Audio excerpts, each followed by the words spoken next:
Hello and welcome to The Art of Aging, part of the Abundant Aging podcast series from the Center for Abundant Aging. Today, we are pleased to welcome Erin Maruzzella to the conversation. Erin is the founding and managing partner of Healthspan Business Partners. She brings 15 years of direct patient experience, an executive MBA in health administration, and a career in public and private industry to her design, consulting, and business coaching work. She mentors teams across sectors, including government programs, academic researchers, nonprofit organizations, and innovative tech industry verticals such as life sciences, health tech, and age tech.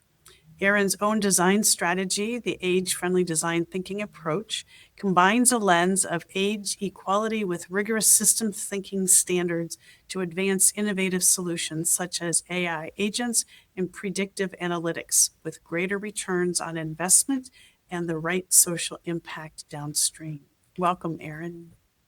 Thank you. I'm happy to be here with you. Just a reminder that this podcast series is sponsored by the Center for Abundant Aging. To learn more about the center, including our annual symposium in October, you can visit www.abundantaging.org. So first, as we start our conversation today, as I often do, tell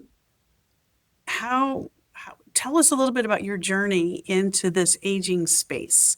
How is it that you've brought this the business and the tech, and that aging is so important to your work? Yeah. Well, I have always been interested in languages. I grew up being very curious about French and Spanish and hearing languages that I couldn't understand. I wanted to know how to, communicate with people, and I thought that I would go into either teaching English as a second language. I taught English abroad for a while, and I studied French and Spanish in college, and I lived abroad, and I decided that I would be a linguist. I started studying academic theoretical linguistics, went to McGill University for a while in that program, and I realized that I wanted more of an applied science in my life, that I wanted to work directly with people. And so I ended up as a speech therapist, which I thought was this mixture of language and applied science, helping people who had lost the ability to communicate, helping them find their way back to communicating with their friends and their loved ones. And so I was a healthcare worker then for 15 years. I used to cover from Pennsylvania to Florida. And I worked mostly in long-term care facilities, skilled nursing facilities, assisted living, senior living spaces, and mostly with older adults. And it became frustrating to me, that work, because it was so siloed. I would see people who were having trouble communicating, but they were being returned to their home because they had run out of insurance, or after a stroke, they were able to walk, but they couldn't speak. They had no way to get food. They lived alone. They couldn't go back to work. And so the larger systemic issue of the healthcare change that they had was really problematic. And so I didn't feel like I was really helping people in that work any longer, because, if you can't communicate and you don't have transportation and housing and a good workforce set up to support you, what does that mean?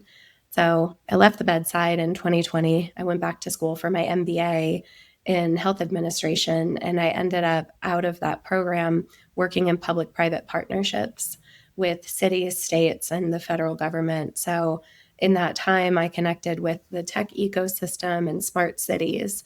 And now I really enjoy being on the other side of healthcare, because I believe that everything is healthcare. Transportation is healthcare. Housing is healthcare. Digital access is healthcare. And so in these large systems, public-private partnerships, I'm really able to help influence some of the things that make it possible for us to go home from the hospital after we have a major life event. Yeah, absolutely. Absolutely. It's always interesting to me, all the connections and the ways many of us kind of make our way into this space. And I love you're bringing that that hands-on experience, and you are obviously also a systems thinker. Mhm. And how great again that you have that hands-on experience, that one-on-one experience that you bring to your systems thinking, because I think that very much is, I see that in the way you think and talk about this. So you talked about a lot of things there. You talked about housing, you talked about healthcare. Um, how do you see that conversation happening right now in this space? Digital equality, AI, the rights of various groups.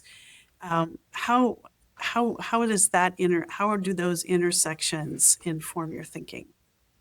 Yeah, in terms of working with older adults, you Yeah, mean? yeah, yeah. So, the way that I describe my work now is that I say that I'm a large systems architect. So, I work with academia, industry, and government, and I help design with that team, with that cross sector team. I help design products, systems, and spaces so that we can have good lives, birth to death, not lose access to the lives that we love just because we're 1 year older or we've gone through a transition and we're in a different stage of life. Right. And so it is it's remarkable, and I to have this large systems view, because everything is interwoven. So if you pull one of the threads, eventually it's connected to the other. So when I think about working with older adults and what that means on a really large systems scale, and how we support people who are aging and potentially older adults who are, for example, trying to stay in their homes, it's everything. It can't be just one thing. It's everything. So if you don't have transportation and you live in a rural community, you don't have a way to get to see the doctor, so you can't really live there. If you can walk to the doctor because you live in an urban community, but you don't have stable housing, then you're not going to make it to the doctor because you don't have a place to live that is secure. And a person who is housing insecure does not have the same kind of stability in their schedule that they can keep a doctor's appointment. And so that's the thing. It's the puzzle of all of these interwoven pieces that are so important, that is interesting and very important, and just it brings experts from across sectors and from across industries together to solve these really big problems. And when I think about tech sort of integrating into that, we talk about digital access being a super social determinant of health. And for people who might not be familiar with social determinants of health, they are, the pieces of the fabric of our society that determine the outcome of our health. So it is, access to food, access to education. It comes down to, we have more in common with people born in our same zip code than we do with people who have any other commonality with us. And so we live in a digital world. We live in an increasingly connected world where people are expected to have a smartphone on them. They're expected to have an email address where doctors can send reports and reminders for healthcare appointments. So if we do not have access to a digital life, then we lose access to all of the things that make it possible to participate in civic life. Yeah, and so then that gets into access to networks, being able to pay for Mhm. networks, Yeah. internet, and as well as cellular. Mhm. So, can you give us an example of an exciting project that you've been able to work on, where as you bring these connections together, what kinds of things have started? What projects have been born? Yeah, from on a large system scale, I would say so. The first job that I took out of my MBA was leading an organization called Innovations in Aging.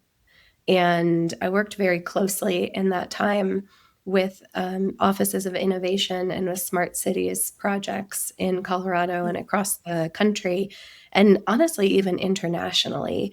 This idea of smart cities, so bringing technology to civic design so that we can enhance the quality of lives of residents in those communities through technology. There's a lot of interesting overlap with age-friendly communities, which a lot of this audience might be more familiar with. So age-friendly communities are looking at how, how do we build the environment around us to serve the needs and opportunities of everyone in the community as we're growing up and growing older. And the way that I describe smart cities is how do we integrate technology to serve the needs and opportunities of communities. Those two groups or thought groups have not been working very closely together. And the opportunity for me when I was at Innovations in Aging was to start talking to smart cities thought leaders about, okay, we have all this wonderful technology. How do we make sure that we're not excluding people on the other side of the digital divide unintentionally?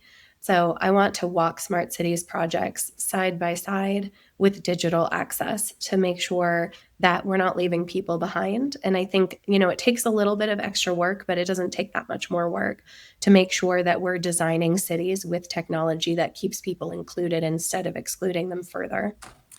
Yeah, And then so on the other side, I'm oh just yeah, going and to age friendly. interrupt here. When you Oh talk yeah. about the digital divide, you're talking about economic divide. Are you talking about age Oh, divide? What all is included in that divide? so the digital divide is it's the barrier between people and access to a digital world. So there are some people in the United States who are more likely to live without technology integrated into their daily lives. And based on data from the US Census from the past 10 years, the federal government under the previous administration looked at which targeted groups of Americans were less likely to be using internet. And so it's three things: it's having access to internet, like broadband, having a device to get online, and knowing how to use that device. And I like to add in there not just knowing how to use it, but knowing how to use it safely so that you're not opening your world to Exactly. digital scams if you're just jumping in for the first time. Yeah. So, older adults in the US are one of those targeted populations. When we look at population in the US, people who are retired, people over 65 are more likely to be on the other side of the digital divide. That is not to say that older adults cannot use technology, because it is the intersectionality of all the realities of our lived lives that put us on the other side of that divide. And some of the other groups are veterans, rural communities. And so when you think about older adults and we think about rural communities in the US, rural communities are more likely to be older, poorer, and sicker.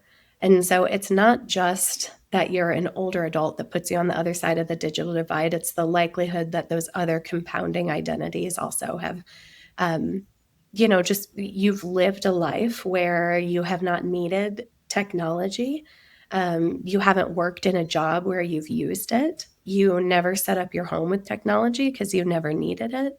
And now all of a sudden, your doctor is saying, well, if you want to make an appointment with me, you have to do it online. We have no other way for you to schedule an appointment.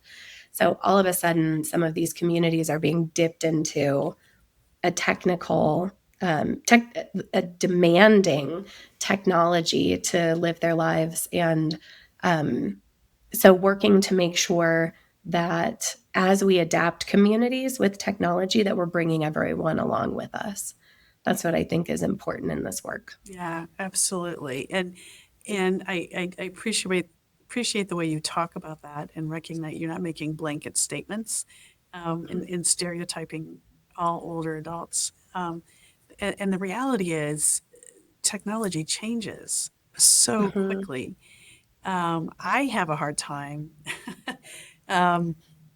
staying up to date on how best to use certain technologies, and the latest update on my iPhone. I know what I know, but I know that there's a lot that I don't know. So yeah, yeah, Mhm. yeah. You call yourself an upstreamist. Mhm. So what do you mean? What do you mean by that? Yes, there is a parable about people drowning in a river. And I hesitate to say where it came from because I feel like it is maybe hard to pin down this story in its first telling. But that there's a group of people standing on the riverbank and they see that people are drowning in the river and floating past them. And so they're going into the river and pulling people out of the river. And the idea of being an upstreamist is, why are we pulling people out of the river? Why don't we walk upstream and see why they're falling in? So the idea of being an upstreamist is, I also, another way that I like to talk about it is that I feel like things are on fire and everything's on fire right now. And so when things are on fire, we really want to put the fire out. And we should, if people are hungry, I don't want to see people starving. I don't want to see people homeless. Like, we should help people who are in crisis right now. But there's a reason that people are in crisis right now. So we can go upstream and we can figure out, for example, why are women ages 60 to 70 most likely to be homeless in my community? Like, the population in Southern Colorado that is at greatest risk of homelessness are women 60 to 70. So Wow. why is that? I mean, we have to look years up the road. Did they not have good educational options? Have they not, do we not have a community that encourages saving for retirement? Did we not have a good workforce that allowed people to build financial stability so that they could retire and remain housed after they retired? So that's what upstreamist thinking is what should we have done 30 years ago to make things better today? And what can we do right now so that things will be better 30 years from now? So I know that you talk about being an upstreamist also, and when you particularly think about AI. Mhm. How do you think upstream in an area that is moving faster than light? It seems, I and I know. know this is a concern of yours. So when I talk about AI, I talk more about downstream than upstream. Okay, okay, okay. So I was just having this conversation yesterday with some people, but say no, upstream is like what happened before, what should we do ahead of time? And because AI is, relatively new, and because it changes so fast all of the time, it's so hard to keep up with where things are going and how, like, what's the newest tool.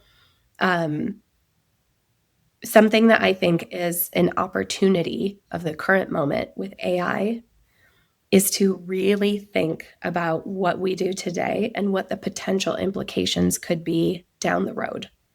So there's an author, there are a couple of authors named Chip and Dan Heath, and they have a fantastic set of books on how we think and how we process and how we live our lives. One of them is called Upstream, which I absolutely love, of course. And then there's another book of theirs called Decisive, and it talks about how we make decisions. And one of the problems that we have making decisions as humans is that we don't think often enough and carefully enough about what the outcomes of our decisions will be. And a really good example of this is that there's an island somewhere in the world, and some animal had gone extinct on the island. So some very well-meaning people said, let's reintroduce an animal to this island that has gone extinct. And when they did that, very unexpectedly, there was huge upheaval in the ecosystem on the island that was catastrophic. And it ended up ruining some other pieces of the ecosystem that were not anticipated. So even for our best intentions, we make choices that have outcomes downstream that we were not anticipating. So the risk with AI, there are three really big risks with AI. One is that decisions can scale very quickly. So I like to talk about running with scissors. If you're running with scissors, we all know we shouldn't run with scissors, right? But if you're running with scissors and you fall, you might hurt yourself. But AI turns one pair of scissors into a billion pair of scissors. So if we're running with a billion scissors and we trip and fall, we could hurt billions of people and not know and not anticipate it. And then at that point, it's too late to correct. Another risk with AI is that it's opaque. So we don't really understand how it makes decisions. We can't really peel the onion back and understand what it has taught itself sometimes. And so it's hard to know after we set it up what the tool will begin to tell us and tell us about ourselves. And if we don't understand that it's opaque, we might believe some of the hallucinations that we get back from large language models. And so that's another risk that we need to think about downstream, and we need to walk alongside AI with humans to continue to review and process and make sure it's telling us what and helping us in the way that we built it to help us, right? And then the third risk with AI is impact. Like we just don't know what the impact will be with some of these decisions that AI is making. So I think that really, upstream, what we do today can potentially set us up for better outcomes down the road. But the thing that the opportunity right now with AI is we need to think very carefully. We need to be very clear about the outcomes that we're expecting. I one of maybe the greatest or possibly worst things about working with me is that I'm so cautious before I start. I like to know, I like to get everybody at the table. I like to really work in the problem space. Do we have all the ideas that we need? Do we have all the voices we need at the table? What do we want? Let's agree on it. Let's get consensus about where we're going, and then let's get started. The reality pre-AI is that there's usually time, like just get started. Like there's usually time. Get your MVP out in the world and just get going. But with AI, it moves so fast, it's hard to catch up if you get it wrong. And so for the downstream outcomes that we want, I really want to see more cautious planning and more clarity and transparency in what we're trying to do with the tools. Yeah, somebody just shared an article from the Wall Street Journal with me today about an AI program, and the test was in a long-term care community, and they had 23 of the residents who volunteered to participate in this, and they had access to an AI bot that they could have conversations with, and the desire was to help combat loneliness. Mm-hmm. There's a part of me that's like, oh, Yes. what are the downstream effects? And initially, they are seeing improved mood. They're actually seeing that folks who are using this have increased their social connections and interactions within the community. Mm-hmm. But we can't know. Yes, we can't know, and we have to keep watching. And also, there's this concept of the adjacent possible. So as we stretch into, okay, maybe an AI tool that can have a conversation with older adults living in, senior living facilities can help them feel better, right? I saw something yesterday. I was reading something about the ability to create an AI avatar of a loved one who has died.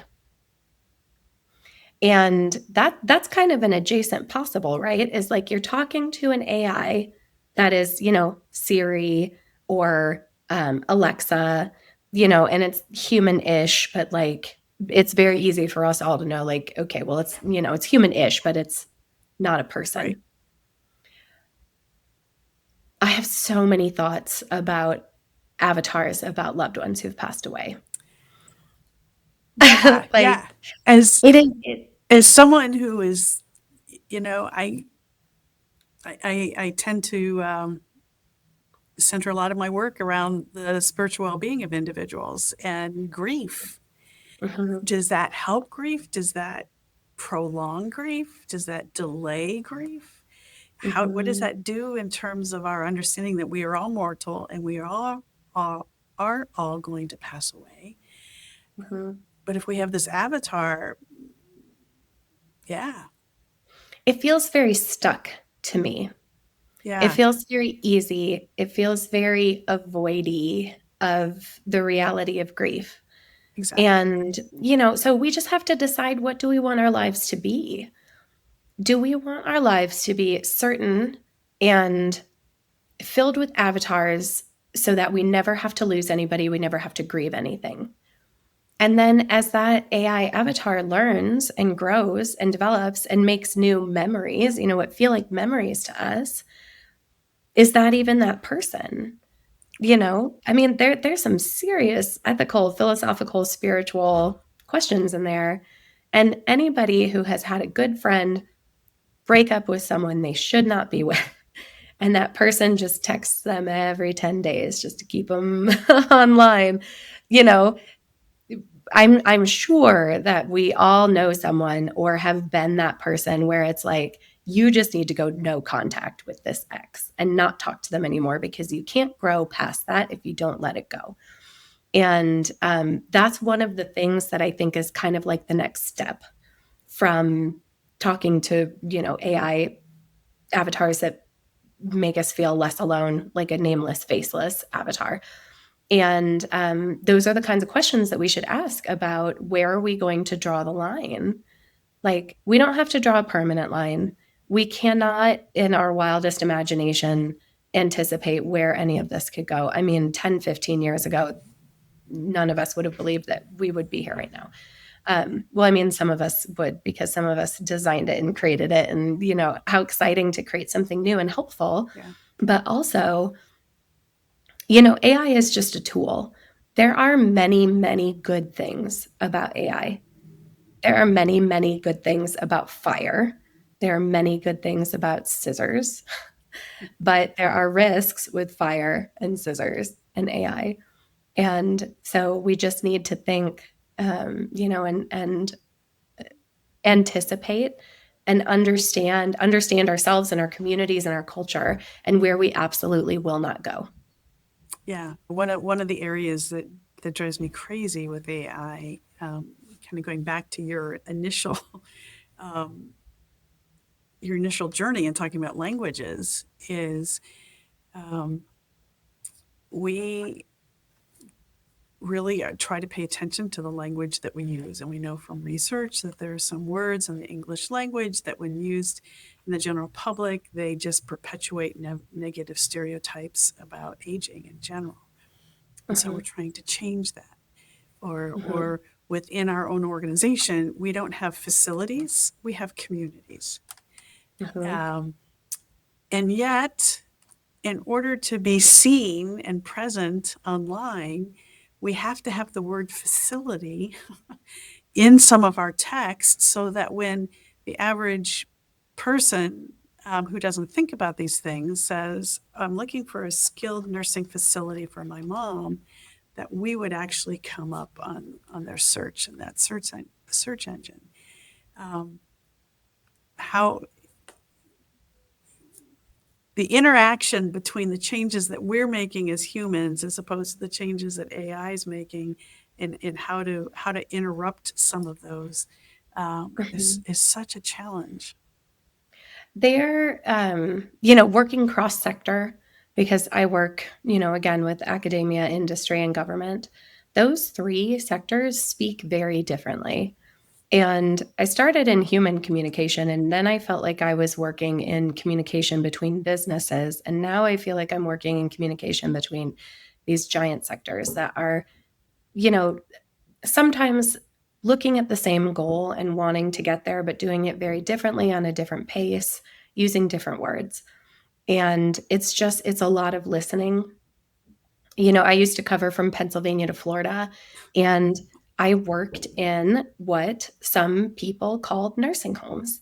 And I use the word nursing home sometimes because that's the word that resonates with people. And especially people who are not in the industry. I don't want to just work in an echo chamber. If we're going to change the lives, if we're going to change what it means to grow up and grow older in the US, we need all people at the table. We're all getting older. So we need tech leaders. We need VC at the table. We need small government and big government. We need, the chambers of commerce, and we need the small business owners and the church leaders. We need everybody.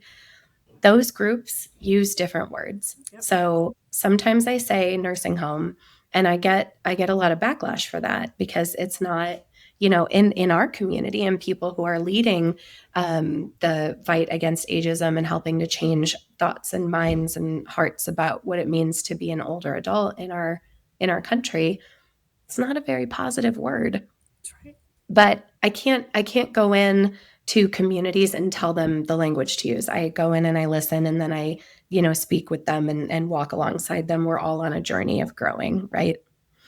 And the reality is, like you said, when some people are getting online, they're saying, I'm looking for a nursing home for my mom. That's the language that they know. Right.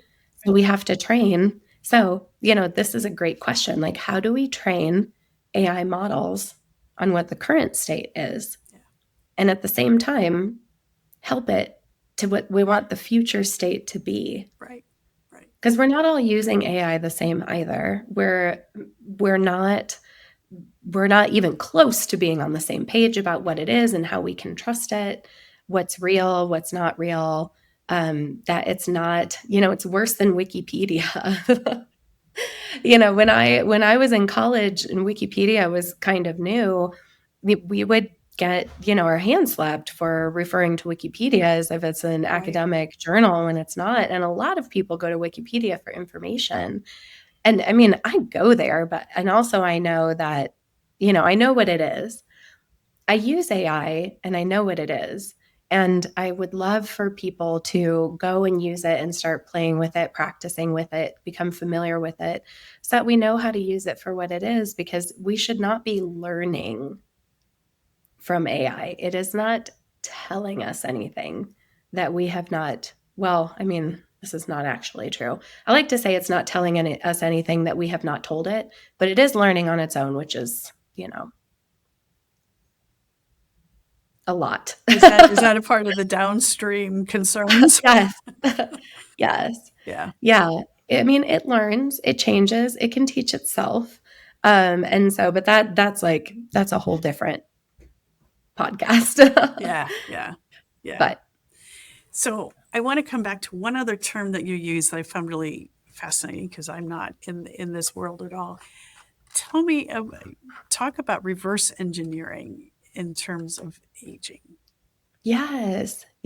So I find that there are two different camps in the aging space. There are, we're all here to serve aging. We're all here, to help people. And there are some people who think that they do aging, quote unquote, and it's a number. So, I do aging, I work in aging, I help old people, how do we define this? And then the question that we get then is, well, how old is old? And, then there's a different number, like it's 50, is it 62, is it 65?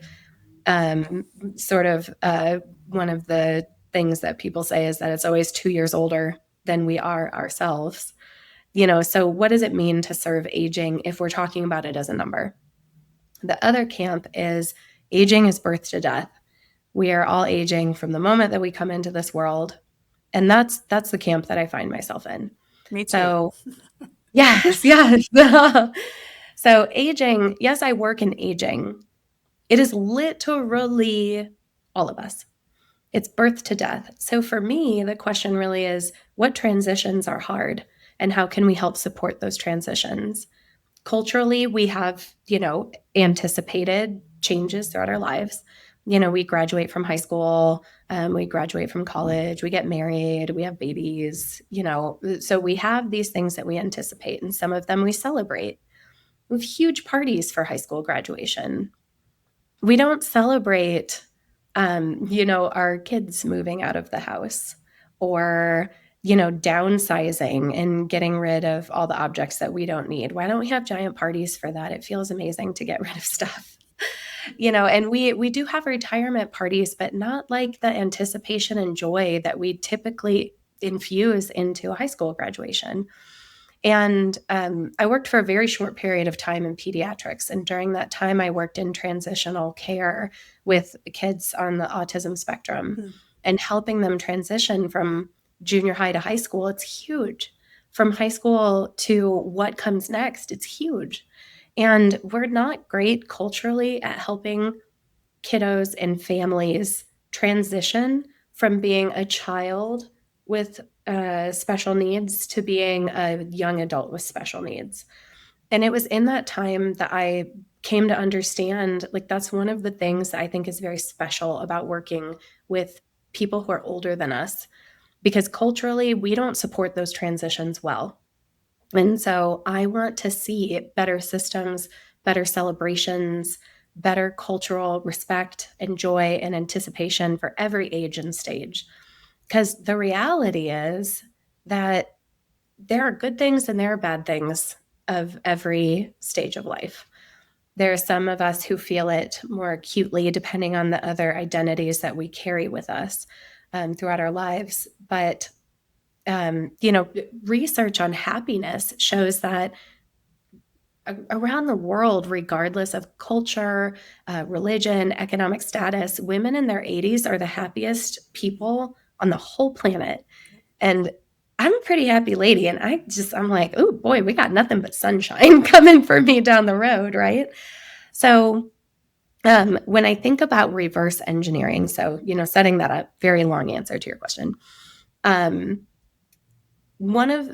there are several reasons that I value working in a space where I'm serving people who are older, whatever that means, like post-retirement. One is that culturally we don't do a good job. So there's a lot of good work to be done there. And the other thing is that as we age, we become more different from our age cohort. So I like to say all babies are the same. I know that they're not all the same, but we anticipate that children will walk at 1 year old. But when do we stop walking? Like it's different. Each of us has an individual walking span, if you will. And so as we look at older adults, it is the systems that we age through, the opportunities that we've had in our life, the hardships that we've had in our life that really form and create who we become as we get older. So when I think about reverse engineering, if we look at the struggles of older adults, that really puts us in a good position to understand what isn't working super well in our communities. So, for example, when I was younger, there were a lot of people in my family who had full sets of dentures, and all older than my parents. So everybody had dentures, top and bottom, 100%. And at one point, I don't remember how old I was. I think I was in elementary school, but my mom told me, she's like, if you go to the dentist, you can keep your teeth. Like, you don't just lose your teeth when you're an older human. And what that tells me now, number one, brush my teeth all the time, go to the dentist twice a year. But also the people in my family did not have access to dental care. So that community needed a dentist and they didn't have one.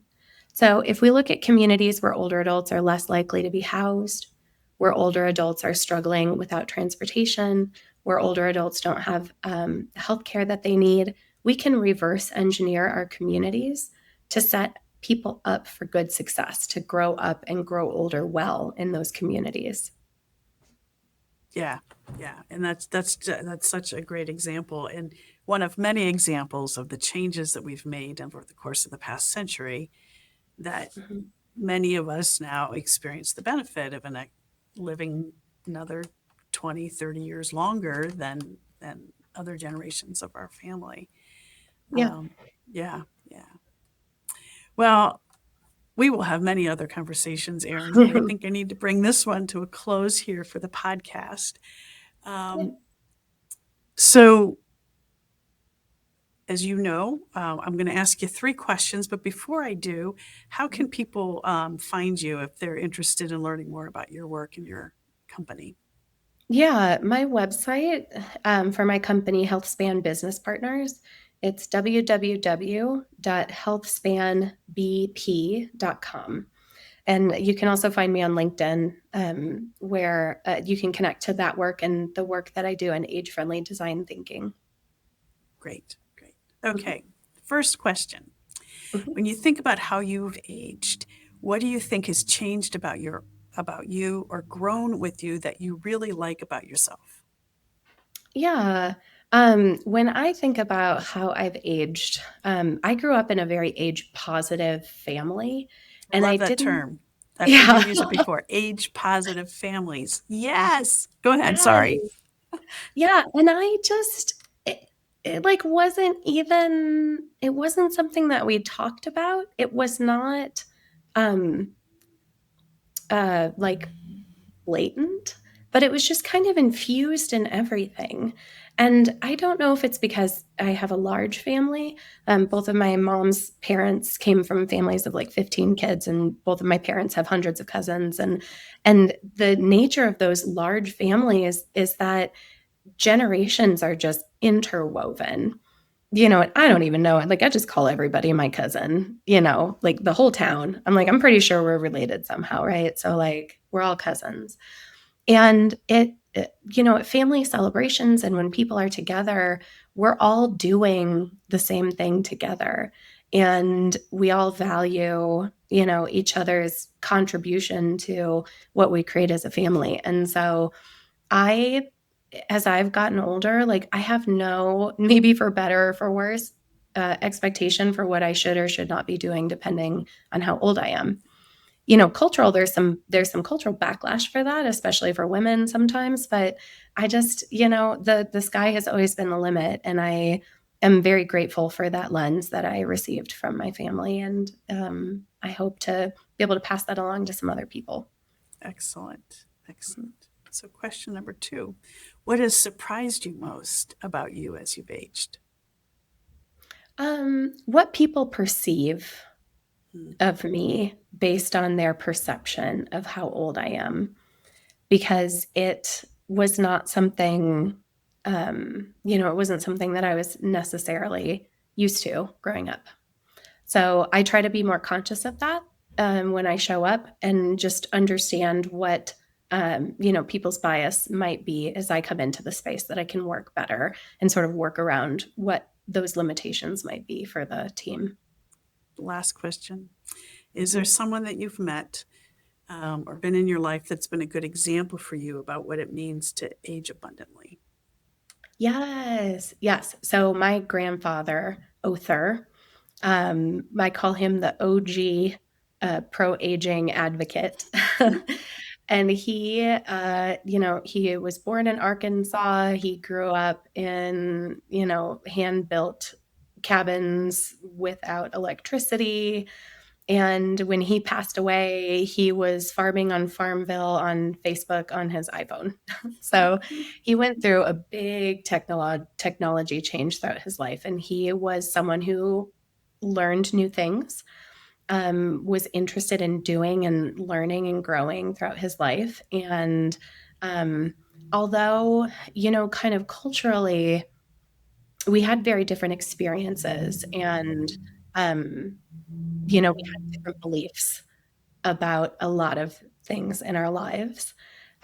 He was someone who always stood up for me and defended me, without me having to ask for it. Like, when I got married, and people started asking me when I was going to have babies.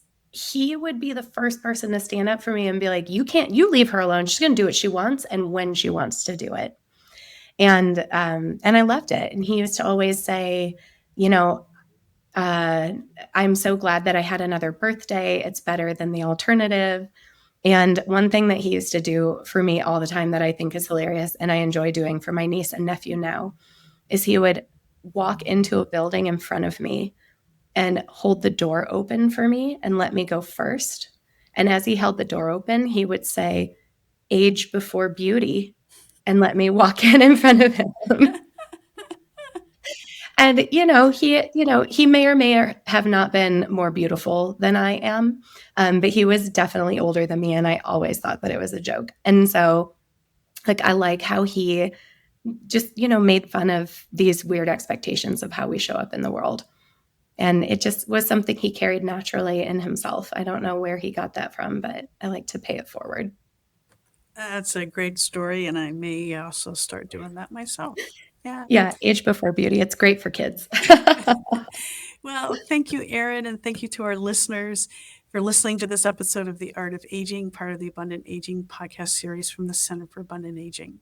We want to hear from you. What's changed about you as you've aged?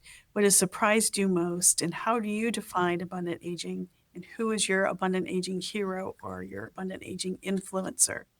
Join us at www.abundantaging.org to share your ideas. Thank you again, Erin, and look forward to conversations in the future. Yeah, absolutely. Thanks for having me.